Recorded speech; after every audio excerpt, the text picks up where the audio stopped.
kita akan melanjutkan kembali serial kajian hadis Arba'in, masih pada hadis ke 20 ya, dengan tema malu. Nah, malam ini kita akan sampaikan yang pertama, yaitu apa sih keutamaan orang yang memiliki rasa malu itu, sehingga ya, setiap muslim hendaknya memiliki rasa ini. Disebutkan kemarin kalau orang yang sudah tidak memiliki rasa malu, ladak bermalu lagi kata orang Belitung, muka badak ya. Pokoknya kalau apapun perbuatan-perbuatan yang dilakukan dia tidak merasa bersalah, tidak ada rasa malunya, maka tentunya ini akan mengurangi kadar keimanan orang tersebut. Nah, malu itu ya, pertama pada disampaikan adalah bagian dari iman. Al-imanu bid'un wa sab'una atau bid'un wa sittuna syu'bah. Malu itu ada 70 atau 60 cabang lebih. Fa'adhaluha qawlu la ilaha illallah, yang paling tinggi yaitu kalimat tauhid, kalimat la ilaha illallah. Wa adnaha imatatul adza 'anit thariq, dan yang paling ringan adalah menyingkirkan duri di jalanan. Itu bagian dari iman. Karena banyak orang yang melihat ada halangan di jalan itu biasa aja dia. Ada batu itu sebenarnya bisa menghalangi orang yang lewat. Ada kayu misalnya, menghalangi orang lewat. Kita ngelihatnya biasa aja. Nah, itu berarti iman yang terendah pun kita masih luput dari itu. Nah, orang yang memiliki iman menyingkirkan halangan di jalan itu bagian dari keimanan. Karena dia tahu bahwa nanti akan menyebabkan bencana dan kecelakaan bagi orang lain. Nah, maka Rasulullah sampaikan di ujung hadisnya, wal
dalam hadis riwayat Abu Daud, innallaha azza wa jalla hayyun. Allah Subhanahu wa taala adalah Maha Pemalu. Sittirun, dan juga Allah Subhanahu wa taala Maha menutupi kesalahan hamba-hambanya. Yuhibbul haya'a wasitra. Dan Allah mencintai orang yang memiliki sifat malu dan tertutup. Fa idza ightasala ahadukum falyastatir. Kalau salah seorang di antara kalian mandi, maka jangan di tempat yang dilihat orang. Ya? Kalau di sini sih jarang ngelihatnya, tak tahu, jarang ke pasar sih. Tapi kalau di Jakarta itu luar biasa itu. Orang tukang Metro Mini itu kencing lah di sebelah mobilnya. Ya. Buka pintunya, cor. Tepi bandar, cor. Iya. Sama. Jamaah sekalian, kalau kita mandi misalnya, mandi di laut, mandi di sungai, sifat malu harus ada dalam diri kita. Malu aurat kelihatan. Karena kalau kita mandi di tempat umum. Nah, kalau enggak seorang orang sih tengah laut menendak kan? Enggak ada yang ngelihat. Ya?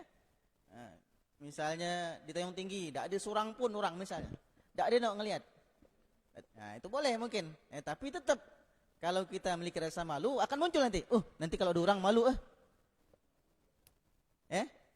apalagi mohon maaf kalau mau misalnya buang air besar tempat-tempat sepi, itu harusnya cari tempat yang tertutup. Karena mengapa? Kalaulah kebiasaan ini misalnya buang air kecil, kencing, buang air besar, biasa tempat terbuka, nanti akan hilang malunya. Tidak malu lagi. Ini berbahaya. Nah, jadi gitu ya. Jadi kita kalau mandi di tempat umum, pakailah pakaian yang menutup aurat.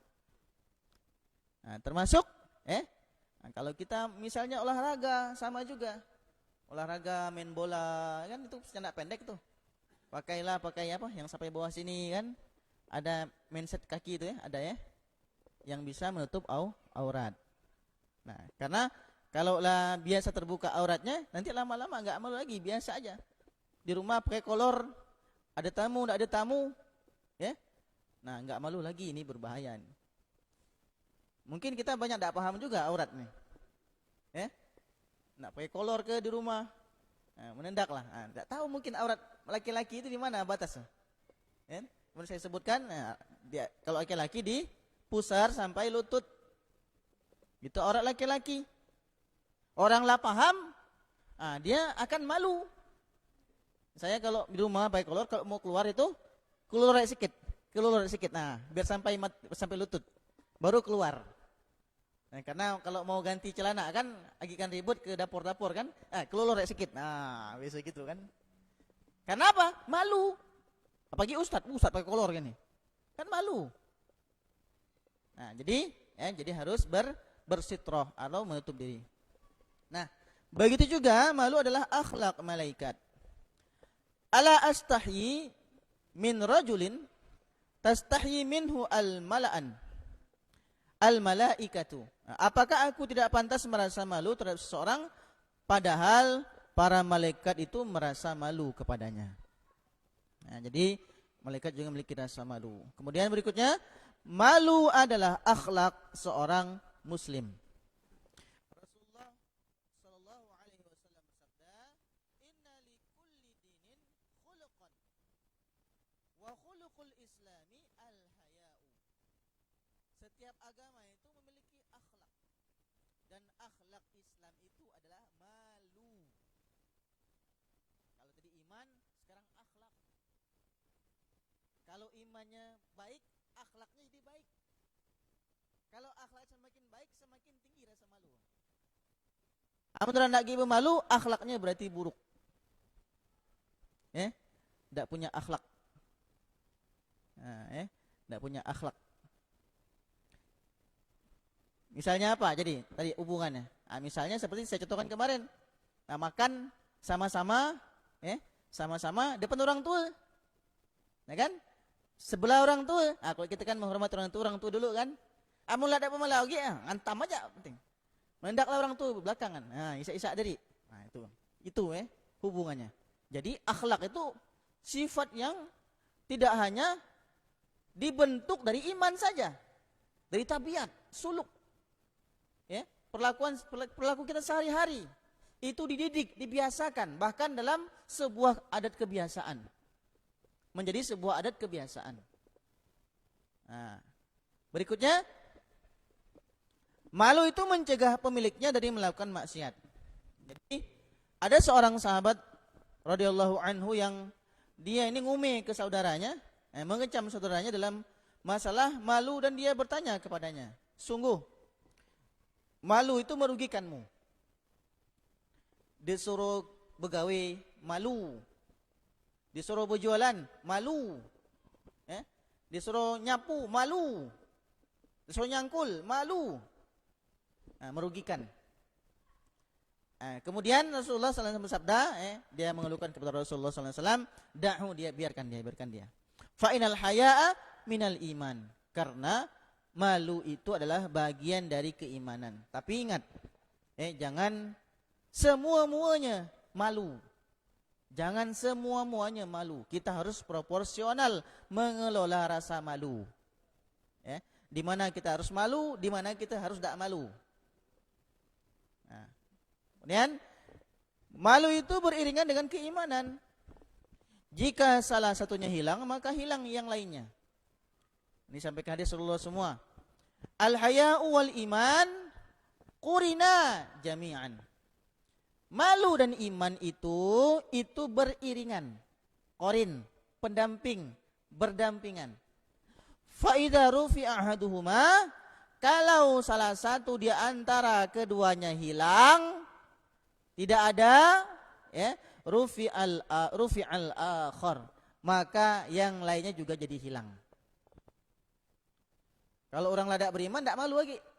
Sebaliknya, orang yang tidak bermalu, tidak beriman. Saya ulangi, orang yang tidak beriman, tidak akan malu. Tidak beriman. Nak ngentam harta orang, nak menzolimi orang lain, mau menyakiti hati orang lain, tidak beriman. Tidak akan malu lagi, halal. Halal bagi dirinya, tidak beriman soalnya.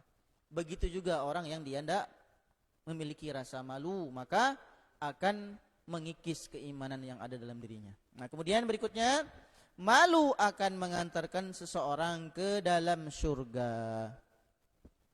Al-haya'u minal iman wal imanu fil jannah.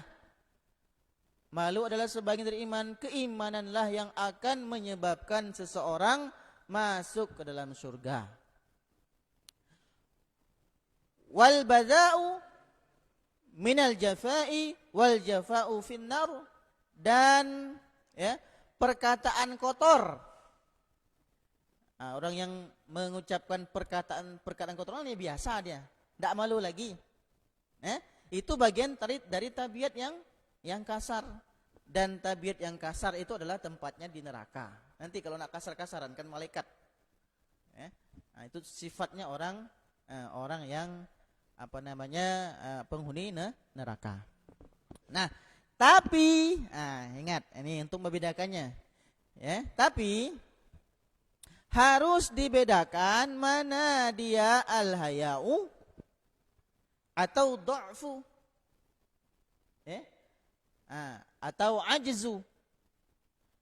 Kita harus bisa membedakan mana itu malu, mana itu dha'f, lemah, atau ajz, lemah. Karena mengapa? Ini kalau tidak bisa bedakan, nanti kita sikit-sikit malu, atau sebaliknya, sikit-sikit atau malu, sikit-sikit atau malu. Harus bedakan. Wa tarkul qabih, dan meninggalkan perbuatan-perbuatan yang buruk. Fa ammad dha'fu, perhatikan, malu, kita bisa meninggalkan perbuatan-perbuatan yang buruk dan melakukan perbuatan yang baik. Sedangkan lemah, al-ajzu wal ajzu au dha'fu, lemah itu adalah alladzi yujibu at-taqsiri fi syai'in, yaitu orang-orang yang kemudian menjadi lalai dalam segala sesuatu dari hak-hak fi hukukillah, dari hak-hak Allah Subhanahu wa taala, au hukukil ibadah, hukukil ibadihi, atau hak-haknya dalam melakukan perbuatan-perbuatan ibadah. Falaisa huwa minal haya'i dan tidaklah, bukanlah itu dari rasa malu, innama huwa dha'fun, tapi itu adalah lemah. Wa khurun, al-khawf, takut. Wa ajzun wa mahanah, dan lemah dan kehinaan. Wallahu a'lam. Nah, jadi kalau seseorang tidak bisa bedakan mana mengerjakan kebaikan dan meninggalkan keburukan, tapi dia meninggalkan kewajiban-kewajiban malah, itu bukan namanya malu, tapi ajz. Misalnya apa? Misalnya pakai jilbab, dah malu. Pakai jilbab, dah malu. Orang-orang tak banyak sini pakai jilbab. Itu bukan malu nama. Itu ajz. Ajz. Begawe. Begawe apa? Nguli. Ngelangkong nak ke? Dah malu. Tak level. S1 ngelangkong. Itu bukan namanya haya, tapi ajz, lemah. Padahal lah sekian lama nganggur, tak begawe. Suruh begawe ngelangkong, tak malu. Itu ajz namanya. Atau ini yang sering. Ngaji yuk, tak malu. Ngaji yuk, tak malu. Ada ustaz fikih sana. Ngaji sama, pengajian saya itu sama. Ramai. Pertama-tama materi kan? Materi makhrijul huruf sampai selesai. Suruh praktek, sikok-sikok. Baca, Pak. Salah, Pak. Esok tak datang lagi. Tak datang lagi. Malu, takut disalai. Takut salah macanya. Itu bukan malu namanya, itu ajz. Itu namanya lemah. Lemah. Padahal yang namanya belajar, ya disalai, emang begitu, namanya juga belajar.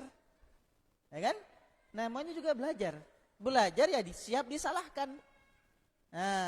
Ini banyak terjadi. Tidak di mana-mana. Tapi memang yang semangat itu, itulah yang dia bisa mengalahkan, yang bisa membedakan mana dia malu, mana ajz. Kalau orang yang dia tidak, namanya bukan lemah, bukan ajz, dia nerima gitu. Salah, ulangi, bukan ngegas. Ini disuruh baca ulang, ngegas ya. Ngegas macam marah gitu. Macam marah. Ini pengalaman pribadi. Pengalaman pribadi itu. Kemudian ikut taklim yuk. Dah malas, ngalu. Kini disebut tetangga orang soleh. Malu, itu kan malu namanya, ajz namanya.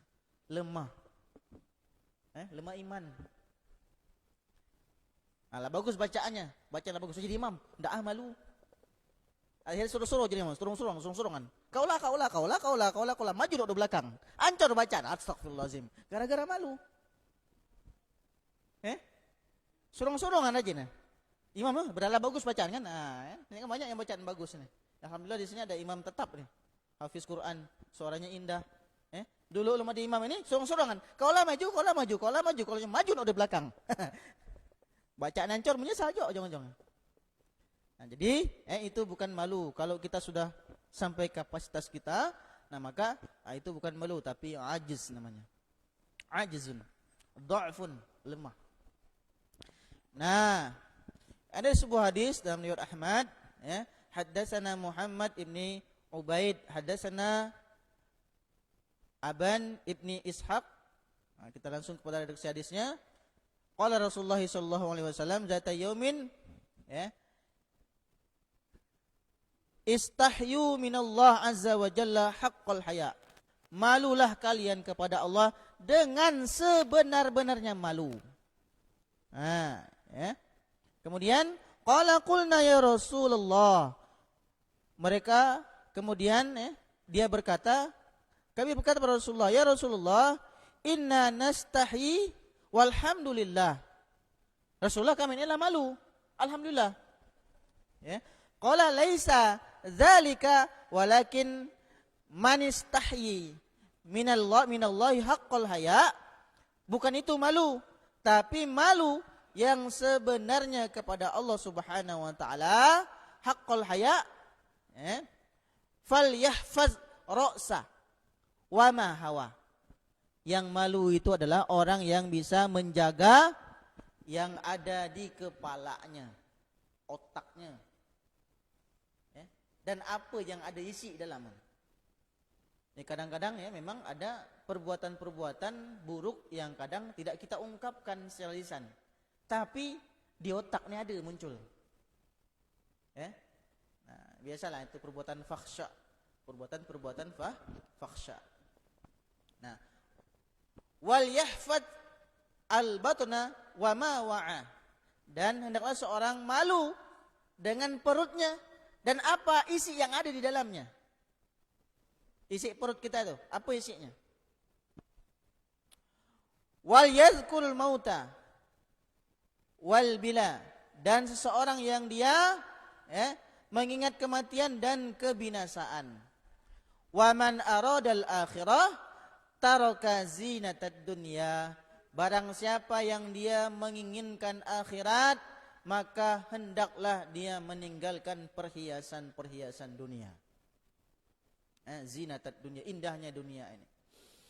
Nah, dunia itu semakin tua semakin indah, semakin banyak harta semakin indah. Faman fa'ala dzalika faqad istahya minallahi azza wa jalla haqqal haya. Barang siapa yang melakukan hal itu, maka dia telah malu pada Allah dengan sebenar-benarnya malu. Nah, jadi di otak, di perut, ingat mati dan kebinasaan. Kalau kita mengingat semua itu, itulah malu yang sebenarnya. Karena itu akan mengkontrol kita. Nah, terutama ini otak, otak. Nah, kemudian malu itu kepada siapa sih? Pertama, yaitu malu itu kepada Allah Subhanahu wa taala, Anta'budallaha ka'annaka tarahu fa illam takun tarahu fa innahu yaraka. Kita beribadah kepada Allah seakan-akan melihat Allah. Kalau kita tidak melihat Allah, sungguhnya Allah melihat kita. Ini yang akan menjadi qarin, muraqabah, kedekatan kita dengan Allah Subhanahu wa taala. Kemudian malu kepada orang lain tentunya, dan begitu juga malu kepada diri sendiri. Nah, jamaah rahmat Allah Subhanahu wa taala, sebenarnya sifat malu itu dibagi menjadi dua macam. Pertama, yaitu malu itu sumbernya awalnya dari tabiat atau pembawaan yang dianugerahkan Allah kepada manusia sejak manusia lahir. Malu itu sudah ada pada setiap manusia. Rasa malu itu terbentuk dengan sendirinya. Mungkin tabiat dari kecil, mungkin didikan orang tua, tapi secara umum manusia malu. Karena mengapa? Mungkin sudah menjadi tabiat masyarakat. Misalnya tidak berpakaian, malu. Walaupun ada yang berpakaian tidak menutup aurat, tapi kalau berpakaian semuanya tidak berpakaian, telanjang, pasti setiap orang malu. Nah, itu bawaan. Nah, Al-Jarrah bin Abdullah Al-Hakami berkata bahwa aku tinggalkan dosa selama 40 tahun karena malu. Kemudian aku mendapatkan sifat wara, takwa. Wara itu kehati-hatian. Karena definisi takwa itu adalah kehati-hatian. Nah, jadi 40 tahun beliau menjaga rasa malu kepada Allah Subhanahu wa taala, dari berbuat dosa dan maksiat, kemudian baru melahirkan sifat ketakwa. Nah, kemudian yang kedua, malu yang tumbuh sebagai hasil usaha. Apa itu malu yang didapatkan dengan ma'rifatullah, dipelajari.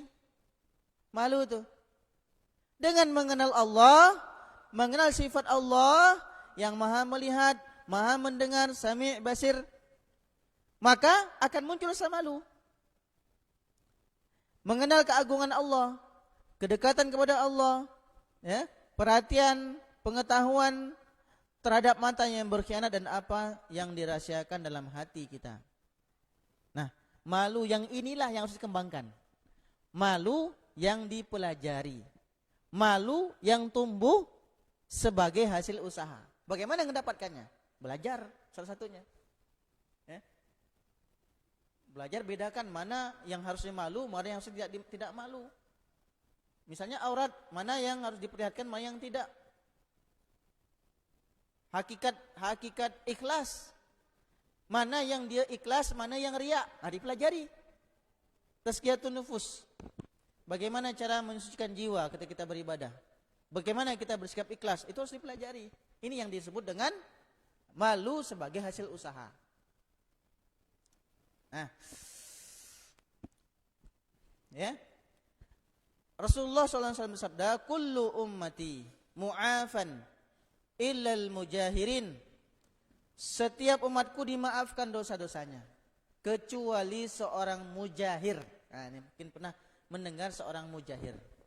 Wa inna minal mujahirati ayya'mala ar-rajulu bil-lail amalan. Mujahir itu adalah orang yang di malam harinya dia melakukan perbuatan dosa, ya. Summa yusbiha, kemudian dia berpagi hari, wa qad satarahu Allahu alaihi. Allah telah menutupi dosa-dosa yang dia lakukan di malam hari itu. Fayaqula ya fulanu amiltu al-barihah kada wa kada wa qad bata yasturuhu rabbuhu fayusbihu yakshifu sitrallahi anhu. Tapi ya, kemudian Allah telah tutupi dosa-dosanya di pagi harinya, di siang harinya dia beberkan dosa-dosa yang dia lakukan. Itu namanya mujahirah. Mujahir. Ini amal-amal yang tercela. Jadi kita ini tidak semuanya ya, orang yang suci. Semua dari kita melakukan perbuatan-perbuatan dosa. Tapi mujahirah ini tercela. Karena Allah telah tutupi aib-aibnya, dosa-dosanya. Akan tapi kan orang lain disebut. Contohnya silahkanlah didefinisikan masing-masing. Nah, sebuah ungkapan tentang malu, usika antastahyi minallahi ta'ala. Aku mewasiatkan kepada kamu agar malu kepada Allah Subhanahu wa taala, kama tastahyi minar rajuli as-solihi min qaumika. Sebagaimana seorang laki-laki yang baik dia malu terhadap kaumnya. Kemudian jangan jadikan malu sebagai penghalang kebaikan. Misalnya apa? Misalnya nak posting, ini juga kaitan dengan ikhlas nanti. Nak posting pengajian, tak malu takut disebut riya. Nak posting kebaikan-kebaikan, ya, tak malu takut disebut kini orang yang pamer-pamer. Itu bukan malu. Bahkan ini ada sebuah hadis dari Ibnu Syaibah, idza ataka syaitan wa anta fis shalah, kalau setan datang dan ketika itu engkau lagi salat, ya, faqala innaka miraun, kau ini sembahyangnya riya, minta lihatkan orang. Fazidha tulan, maka tambah panjangkan rakaatnya. Saya kan munculkan namanya riya. Tambah panjangkan rakaatnya agar mengalahkan setan. Sama. Makanya kita berdoa kepada Allah, Allahumma inna nas'aluka al-ikhlas fil qawli wal amal. Ya Allah, rizkikan kami. Ikhlas itu dirizkikan, diusahakan, Allah berikan kepada kita keikhlasan. Rizkikan kami, ini saya diajarkan oleh Ustaz Dr. Amir Faisal. Allahumma inna nas'alukal ikhlas fil qawli wal amal. Ya Allah, ajarkan kami, rizkikan kami itu ikhlas dalam perkataan dan perbuatan. Nah, jadi ini ada sebaik-baik wanita adalah wanita Ansor. Kenapa? Nah, ni'man nisaul Ansor. Lam yakun yamna'hunnal haya an yatafaqqahna fid din. Sebaik-baik wanita adalah wanita Ansor. Tidak mencegah mereka rasa malu dari menuntut ilmu agama. Nih contohnya, ini luar biasa, ini Asma binti Yazid ini, ya. Beliau adalah seorang yang istilahnya tidak malu menanyakan kepada Nabi terkait dengan hukum-hukum agama. Beliau pernah bertanya kepada Rasulullah tentang pahala terkait tugas laki-laki dan wanita. Ya Rasulullah, engkau diutus kepada laki-laki dan perempuan. Akan tapi kami, wahai Rasulullah, wanita, gawe kami di rumah, nyuci, masak, nyapu. Sementara laki-laki mereka bisa keluar sholat Jumat, sholat berjamaah, bisa berjihad. Apakah kami dapatkan pahala wahai Rasulullah dari apa yang kami lakukan di rumah? Rasulullah noleh kepada para sahabat. Noleh, kata Rasulullah, belum ada orang yang bertanya dengan pertanyaan yang sebagus ini. Sehingga Rasulullah mengatakan, wanita juga dengan pengorbanan yang dilakukan di rumah, Bu, ibu-ibu, jadi ibu-ibu nyuci, masak, nyapu, masak lauk, masak nasi, itu berpahala, Bu. Makanya ibu-ibu jangan sambil masak sambil ngume, habis pahala. Diganti, Bu, sambil goreng nasi, zikir, subhanallah, alhamdulillah, kan jadi pahala. Karena memang perempuan memiliki multitasking, itu beda otak perempuan dengan otak laki-laki. Karena perempuan bisa melakukan 2 aktivitas itu secara bersamaan dan hasilnya 100%, laki-laki tidak. Makanya perempuan bisa sambil masak sambil ngume, bisa dia. Sambil nyapu sambil ngume, bisa. Dan segala-galanya bisa multitasking. Dan penelitian di Amerika menyebutkan kebanyakan kecelakaan yang terjadi di jalanan itu banyaknya laki-laki.